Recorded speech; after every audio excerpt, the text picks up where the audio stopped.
Welcome student. आज का जो हमारा टॉपिक है वेक्टर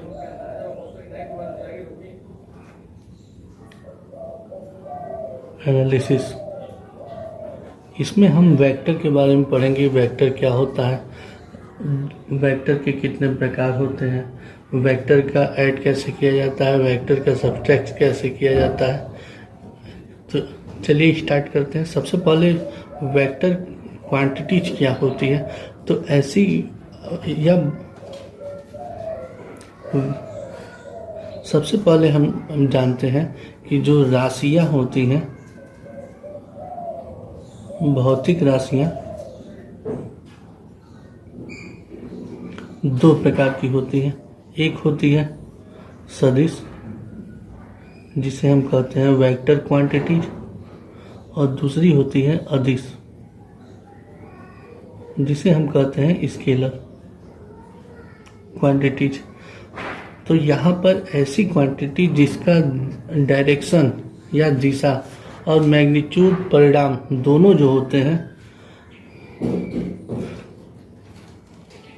परिमाण प्लस दिशा दोनों हमें पता होते हैं, ऐसे क्वांटिटीज को या ऐसी राशियों को हम सदिश राशियाँ कहते हैं। किंतु ऐसी राशियाँ जिसमें केवल जो है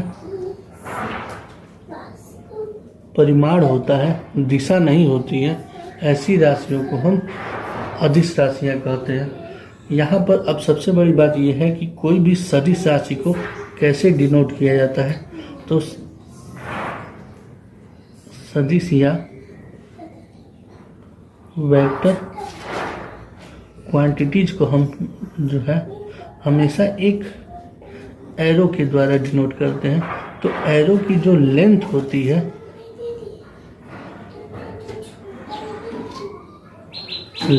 है, वो उसके परिमाण को, तथा जो एरो की डायरेक्शन होती है वो दिशा को व्यक्त करती है। इस प्रकार से हम किसी भी भौतिक राशि को सदिश राशि कहते हैं जब उसकी दिशा और परिमाण हमें दोनों ज्ञात हो, और यहाँ पर हम उसको डिनोट करने के लिए एक एरो का प्रयोग करते हैं।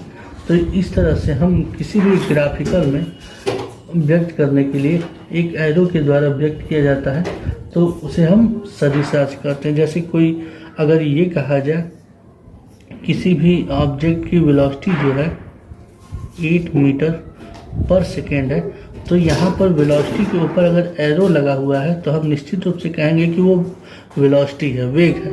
अगर इसके नीचे अगर भी के नीचे एरो नहीं है तो इसका मतलब ये हो जाता है कि वो स्पीड दी गई है। तो इस तरह से हम इसको डिनोट करते हैं। अब आता है काइंड ऑफ वेक्टर। वेक्टर के कितने प्रकार होते हैं, वेक्टर के कितने प्रकार होते हैं। तो यहाँ पर वेक्टर को मुख्यतः दो भागों में बांटा गया है। तो सबसे पहले जो है अगर लिया जाए तो पहला होता है एक्सियल वेक्टर, जिसे कहा जाता है अक्षीय।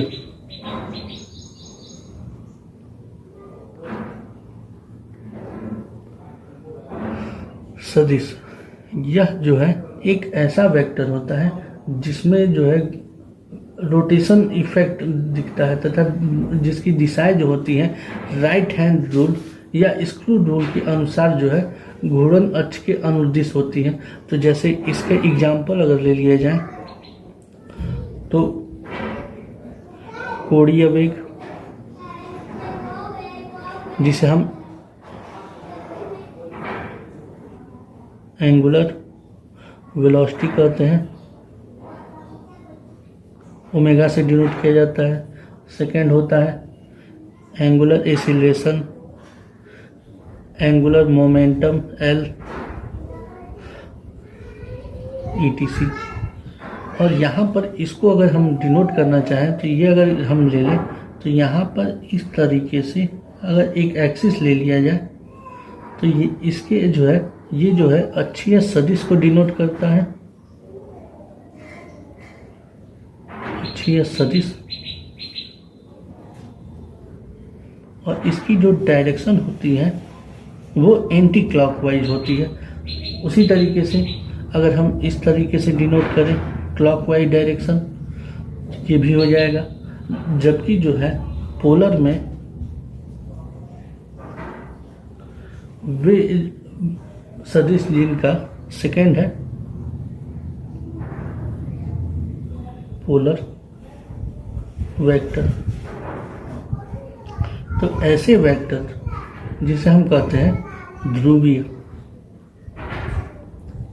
सदिश, ऐसे वेक्टर जो जिनका प्रारंभिक बिंदु, मतलब ये कहा जाए कि एक इनिशियल पॉइंट, यहाँ पर इनिशियल पॉइंट जो है निश्चित नहीं है, कंफर्म नहीं है, लेकिन जिसका निश्चित पॉइंट डिनोट हो जाए और वहाँ से वहाँ तक अगर कुछ दूरी तय की जाए तो ऐसे हम सदिश को क्या कहते हैं, पोलर सदिश या ध्रुवीय सदिश कहते हैं। जैसे इसका एग्जाम्पल हो जाएगा डिस्प्लेसमेंट, एग्जाम्पल ले लिया जाए तो डिस्प्लेसमेंट या फोर्स, इन दोनों की डायरेक्शन जो है हमें कंफर्म होती है और इनका एक निश्चित बिंदु होता है जहाँ से ये वर्क करते हैं। तो इस आधार पर तो हम वेक्टर को दो भागों में बांटते हैं, लेकिन कुछ इम्पॉर्टेंट जो है डिफिनीशन रिलेटेड वेक्टर होते हैं जिनको हम पढ़ते हैं। तो नेक्स्ट हमारा है heading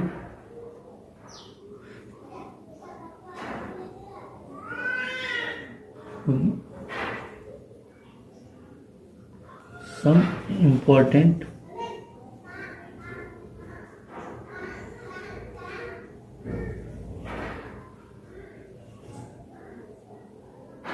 definition related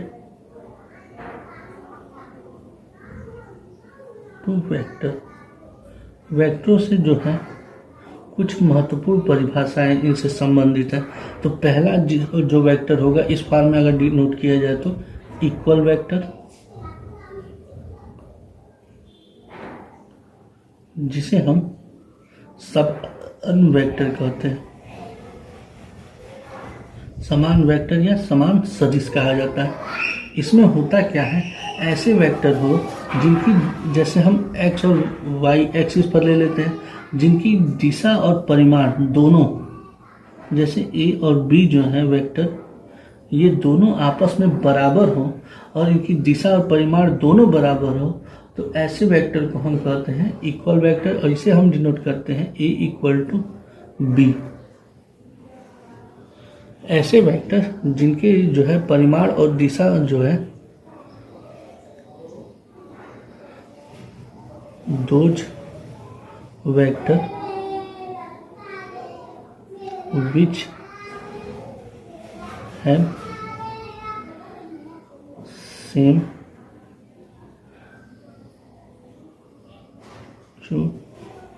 magnitude and direction, जिसकी डायरेक्शन और मैग्नीट्यूड दोनों जो हो इक्वल हो, मतलब परिमाण और दिशा दोनों बराबर हो, तो ऐसे वेक्टर को कहा जाता है इक्वल वेक्टर।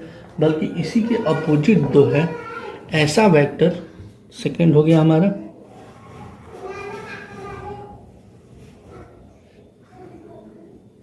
निगेटिव वेक्टर या अपोजिट वेक्टर।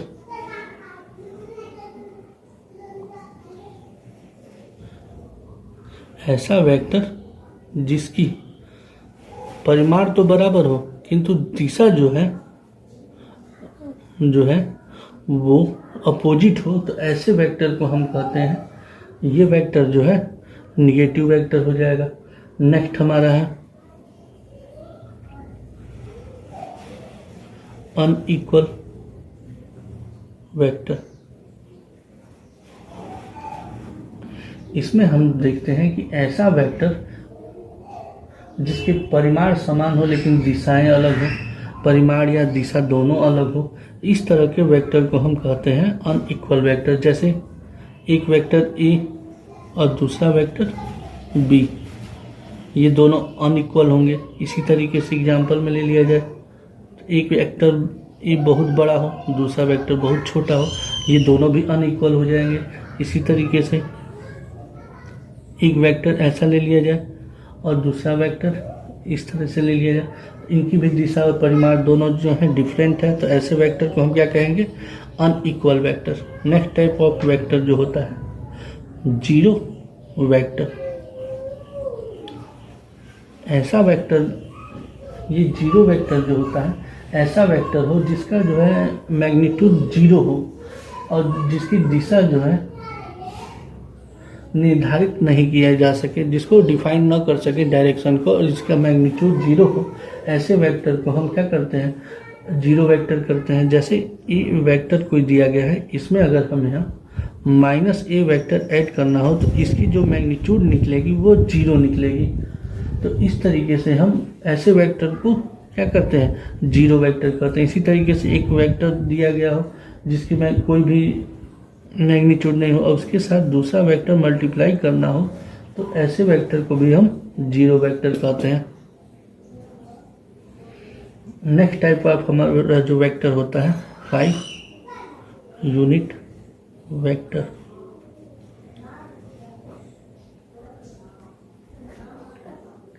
ये ऐसा वेक्टर होता है जिसमें जो डायरेक्शन दी गई है उसमें परिमाण, उसकी यूनिट जो होती है 1 होती है। तो इस तरीके से वेक्टर को जो हम हमेशा जो है कैप लगाकर डिनोट करते हैं। ये जो साइन होता है इसे कहा जाता है कैप। तो ये साइन लगाकर डिनोट करते हैं। जैसे अगर ये कहा जाए वेक्टर बी का unit vector equal to B vector upon mod B, तो इस तरीके से जो निकलेगा वो हमें निकलेगा यूनिट वेक्टर। इस तरीके से हम यूनिट वेक्टर को डिनोट करते हैं। इसका मतलब ये हो गया कि अगर हम किसी भी वेक्टर को डिनोट करें तो उसका जो है बी मैग्नीट्यूड हो जाएगा और बी कैप जो है उसकी यूनिट वेक्टर हो जाएगी। इस तरीके से हम यूनिट वेक्टर को डिनोट करते हैं। Next vector type of vector होता है हमारा ऑर्थोगोनल यूनिट वेक्टर। इसे हम हिंदी में कहते हैं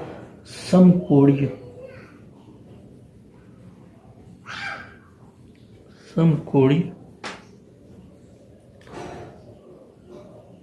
एकांक सदिश।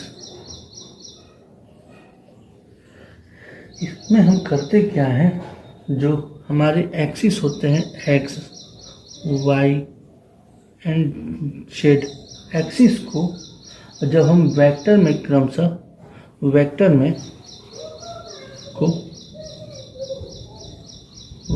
में I cap J cap and K cap direction में डिनोट करते हैं। इसका मतलब ये हुआ कि जब हमें ए वेक्टर को डिनोट करना होगा तो हम ए और उसका यूनिट वेक्टर जब हम लेंगे तो आई कैप डिनोट कर देंगे। इसी तरीके से बी वेक्टर को लेना होगा तो बी जे कैप, इसी तरीके से सी वेक्टर को सी के कैप के द्वारा हम डिनोट कर देंगे। और इस तरीके से जो हम ग्राफ बनाएंगे एक्स वाई और ये थर्ड हमारा हो जाएगा जेड। इसको जब हम डिनोट करते हैं तो ये वेक्टर जो हम डिनोट करेंगे आई के फॉर्म में एक्स एक्सिस के अकॉर्डिंग, वाई एक्सिस के अकॉर्डिंग हमेशा जे कैप और जेड के अकॉर्डिंग के कैप के द्वारा डिनोट करेंगे। ये हमारा जो वेक्टर होगा इसी को कहा जाता है ऑर्थोगोनल या समकोणीय एकांक सदिश। इसी तरीके से जब हम लेते हैं तो नेक्स्ट टाइप ऑफ वेक्टर हमारा हो जाता है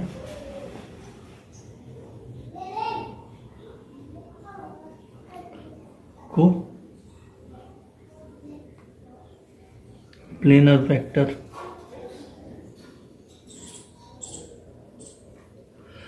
इसमें जो है ऐसा वेक्टर लिया जाता है जो है जो एक ही तल पे स्थित होते हैं, जिनका प्लेन जो होता है एक ही होता है। ऐसे वेक्टर को हम कहते हैं, जैसे ये ले लिया जाए ए vector, B vector, C vector, D vector.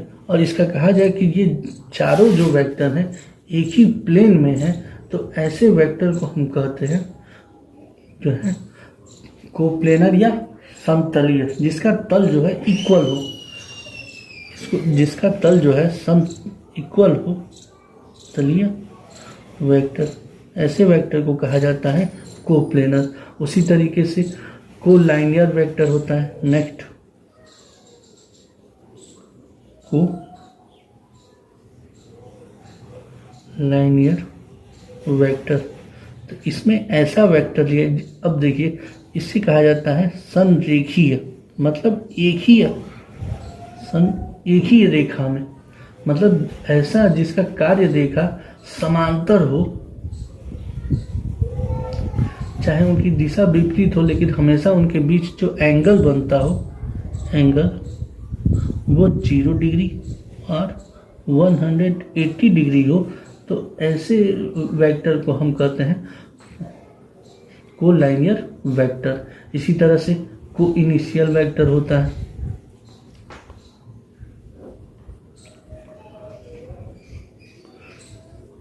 हमारा अगला वेक्टर को इनिशियल वेक्टर, तो ऐसा वेक्टर जिसमें जो है एक ही बिंदु होते हैं, मतलब एक ही पॉइंट, ऐसा सदिश जिसमें एक ही पॉइंट से सभी आरंभ करते हैं, ऐसे वेक्टर को हम कहते हैं को इनिशियल।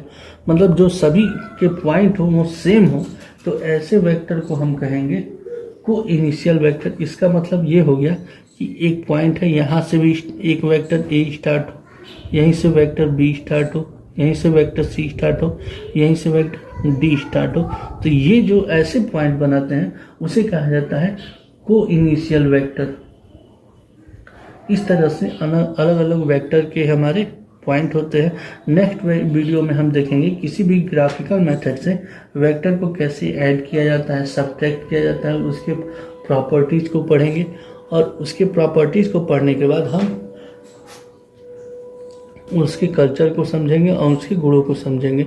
Okay, thanks student. तब तक आप टाइप्स ऑफ वेक्टर के नोट्स बनाइए, उसे कंफर्म कीजिए और जो भी डाउट हो वो पूछ लीजिए। Okay, thanks student.